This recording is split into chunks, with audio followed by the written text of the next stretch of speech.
Para eso está con nosotros David Vega, es educador financiero y que nos va a orientar. David, muchas personas ven la casa propia como un sueño, ¿verdad? De toda su vida desde el punto de vista financiero. ¿Cuándo realmente estamos listos para dar ese paso? Buenos días. Buenos días. Bueno, muchas gracias por tenerme acá. Espero que con los consejos pueda aportar un poquito a los costarricenses y que puedan tomar decisiones conscientes a la hora de comprar su vivienda.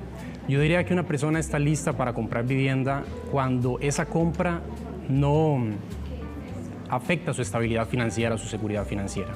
Una persona puede considerarse estable financieramente cuando tiene ahorros predecibles, cuando tiene un ingreso constante, un flujo de trabajo constante, cuando tiene un fondo de emergencia construido, cuando la suma de todas las cuotas destinadas al pago de deudas no sobrepasa el 30% de sus ingresos y cuando tiene muy claro cuál es su propósito de vida. Claro, eso es un panorama ideal, pero en la práctica mucha gente se fija solo si le alcanza para pagar la cuota, porque eso puede ser un error, David. Las personas comúnmente se preguntan de cuánto es la cuota. Y realmente deberían preguntarse cuánto voy a terminar pagando, porque efectivamente la cuota es solo uno de los gastos en los cuales uno incurre. Se tiene que considerar cuando usted adquiere una casa gastos de mantenimiento de la vivienda, tiene que considerar el pago de bienes inmuebles, si decide vivir en un condominio tiene que considerar también la cuota condominal. Además es importante también, no es ser pesimista, ¿verdad? Yo soy optimista, me levanto todos los días, hoy va a ser un buen día, hoy va a ser un buen día, pero es importante considerar escenarios desfavorables. ¿Qué pasa si usted en un futuro ve reducidos sus ingresos? ¿Va a ser capaz de hacerle frente a esos pagos de la cuota de la vivienda? Entonces esos son algunos de los costos adicionales y preguntas, reflexiones que las personas deberían realizar antes de comprar. ¿Qué debería de analizar una persona sobre su ingreso actual, digamos, versus el ingreso que podría tener en 15 o 20 años? Ok, bueno, con respecto a los ingresos actuales, yo analizaría que la cuota de la vivienda junto con todas las otras cuotas no sobrepasen el 30% de mis ingresos. Que yo al pagar ese dinero, al destinar ese dinero al pago de deudas, aún sigo teniendo capacidad de ahorro. Y que no estoy sacrificando otras metas importantes de mi vida únicamente por tener una casa. ¿Qué pasa con los ingresos futuros? Bueno, tenemos que considerar que existe la inflación, que es un aumento de los costos, de los precios de los productos y servicios dentro de la economía. ¿Qué significa eso? Que su dinero cada vez va a valer menos. Además, es importante considerar la tasa a la cual usted está adquiriendo ese crédito. Por lo general, ahorita le ofrecen tasas fijas durante los primeros años, pero luego se transforman en tasas variables. Tasa básica pasiva más X cantidad de puntos porcentuales. ¿Qué quiere decir eso? Que si usted ahorita elige una cuota que está muy ajustada, con la que usted apenas sale, en unos años, si la tasa básica pasiva aumenta, va a aumentar la cantidad de dinero que usted tiene que destinar al pago de esa cuota. Claro, hablemos del plazo del crédito, ¿verdad? Porque eso suele salir desapercibido. ¿Cuánto impacta realmente financiar 30 años o 20, 25, digamos que es lo usual? Bueno, yo aquí tengo algunos números, pero vamos a ver, para ponerlo de una manera que impacte un poco más, considerando una tasa del 8% y un ingreso promedio de una persona de 1 millón de colones, si usted financia 20, 25 o 30 años, cada 5 años, en términos de trabajo, porque al final el dinero se tiene que ver como un intercambio que usted hace, su energía, tiempo que no está con su familia a cambio de dinero. Si usted financia a 25 años en lugar de 20, tendría que trabajar 2 años más para poder pagar la cantidad de intereses que eso refleja. Si más bien financia a 30 años en lugar de 20, tendría que trabajar 4 años más para poder pagar esa cantidad de dinero en intereses. David, usted insiste en que no es cuánto se gana, sino cómo se administra, ¿verdad? Que eso es lo que hemos venido conversando, pero ¿cómo se traduce eso al momento de comprar una casa? Ok, yo creo que eso aplica no solo para casas, sino para cualquier compra que usted realice. Un ingreso elevado no es garantía de estabilidad financiera. Existen personas que tienen un ingreso de 1 millón de colones y pueden hacerle frente al pago de una casa, pueden darse sus gustos, pueden viajar, pueden comprar su vehículo. Pero también conozco personas que ganan $5,000 y lamentablemente usted ve la casa en los remates judiciales. No solo la casa, sino también el carro. Si ustedes se meten al boletín judicial, van a ver la cantidad de viviendas que salen en remate porque las personas no pudieron hacerle frente al pago de esas obligaciones. Entonces, al final, no importa cuánto gane. ¿Qué es lo que pasa también? Yo sé que esto es orientado al tema de compra de vivienda, pero como les digo, esto puede aplicar para cualquier compra que usted realice. Si usted ve un aumento en su salario y usted también aumenta su estilo de vida, al final siempre va a seguir en la misma línea. Nunca va a empezar a generar activos ni ingresos adicionales.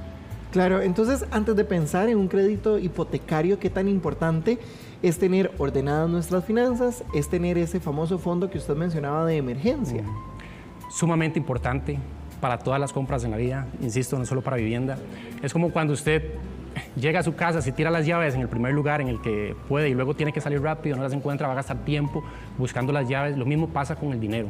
Si usted no tiene un flujo de dinero, si usted no tiene un sistema de qué hace el dinero una vez que ingresa a su cuenta bancaria, pues obviamente lo va a gastar en lo primero que se le ponga enfrente y va a dejar de lado algunas obligaciones financieras. El fondo de emergencias es súper importante. Uno debería tener un fondo de emergencias que cubra de 3 a 6 meses de gastos. ¿Por qué? Porque si usted elige una cuota con la que esté muy ajustada y se presenta un imprevisto, una emergencia, muy probablemente va a tener que recurrir a una tarjeta de crédito o a otra deuda para seguir haciéndole frente a esa emergencia más las deudas. Si usted tiene un fondo de emergencia, pues toma dinero de ahí, le hace frente a la emergencia y continúa pagando sus deudas. Claro, entonces cuando hablamos de una deuda buena versus o en competencia a una deuda riesgosa, ¿dónde entra aquí el crédito de vivienda? Ok, bueno, para mí todas las deudas son riesgosas, ¿verdad? Yo considero que hay deudas estratégicas y deudas malas. Deudas malas son todas aquellas en las que usted incurre para comprar deseos, algo que se pudo haber adquirido con ahorro. Una deuda estratégica es aquella que satisface su propósito de vida y la cual usted analizó previamente antes de tomar la decisión. Entonces, la compra de la vivienda depende mucho de su propósito de vida. Muchas personas lo catalogan como ahora, ¿verdad? Porque antes era el sueño de todas las personas comprar vivienda, pero ahora muchos asesores financieros la catalogan como un error. Sin embargo, si esa compra satisface su propósito de vida, si usted analizó los pros y los contras para comprar vivienda, si usted se garantizó que esa cuota no va a poner en riesgo su estabilidad financiera, entonces es una deuda estratégica. Claro. Entonces, ¿qué errores ve usted con mayor frecuencia en personas que compran casa por impulso o ahora bien por esa presión social de que todo el mundo tiene y uno no, ¿verdad?